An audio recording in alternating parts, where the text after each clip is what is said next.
ఒక ప్రిన్సిపల్ సెక్రటరీని వేసుకోవాలి. అప్పుడే బిజినెస్ అంతా వాడు చేస్తాడు. అది వేసిన తర్వాత రెండో సంతకం తిరుమల తిరుపతి దేవస్థానం ప్రక్షాళన కోసం ఈవోని నామినేట్ చేశాను. తద్వారా దీన్ని పూర్తిగా ముందు తీసుకుపోవడం కోసం ఆ రోజు శ్యామలరావు గారు వేశాం. ఇప్పుడే ఉప ముఖ్యమంత్రి గారు అన్నారు, ఎన్డీఏ మీటింగ్లో నాకు వచ్చిన రిపోర్ట్, ఆ రిపోర్ట్ బేస్ చేసుకొని ఆ రోజు ఎన్డీడీబీ ఏదైతే ఇచ్చారో ఆ రిపోర్ట్ నేను చెప్పాను. అక్కడి నుంచి జరిగిందంతా కూడా మీరు ఒకసారి చూస్తే ఈరోజు ఈ యొక్క సమాచారం అంతా కూడా ఇక్కడ ఉండే సభ్యులంతా కూడా మీరే కాదు, రాష్ట్రంలో ఉండే ప్రజలంతా ఆవేదనతో ఉన్నాం, ఆందోళనతో ఉన్నాం. అందరి మనోభావాలు కూడా దెబ్బతినే పరిస్థితి వస్తుంది.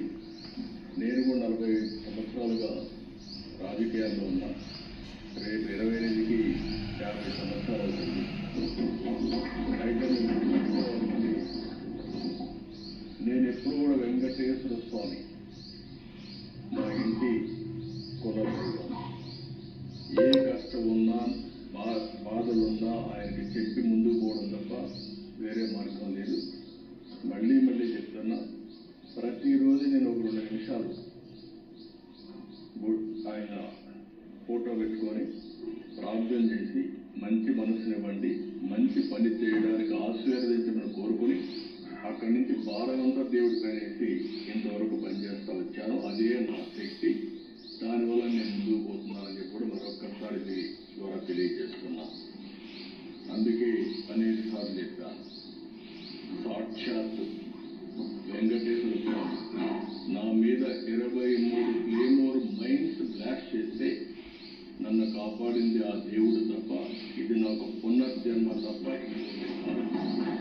అలాంటి జీవితంలో మీరు చూస్తే ఎప్పుడూ కూడా వెంకటేశ్వర స్వామికి దగ్గరలో నేను ఉన్నాను. ఎంతో మంది దగ్గరికి వచ్చి ఉద్యోగాలు కానీ, షాపులు కానీ, అక్కడ ఇంకోటి చేయాలంటే ఎప్పుడు నేను ఇల్లు కాలేదు. నేను ఇప్పటికీ కూడా ముఖ్యమంత్రిగా ఉన్నా, ప్రతిపక్షంలో ఉన్నా, నేరుగా క్యూలో వెళ్ళి దర్శనం చేసుకుని వచ్చా తప్ప ఇంకోటి కాదు. ఎందుకంటే మనం చేసేదానికి సేవ చేయాలి. ఆ సేవలో మనం ఉంటే రాష్ట్రానికి మంచి జరుగుతుంది, అందరికీ మంచి జరుగుతుంది. మనం ముందుకు పోతున్నాం ఆ దేశం. నేను ఆ రోజు కూడా దేశాన్ని అందరం గుర్తుపెట్టుకోవాలి. నేను సిద్ధాంతపరంగా పోరాడాను. తీవ్రవాదుల సమస్యలో నేనేం పెట్టుకోవాల్సిన పని లేదు.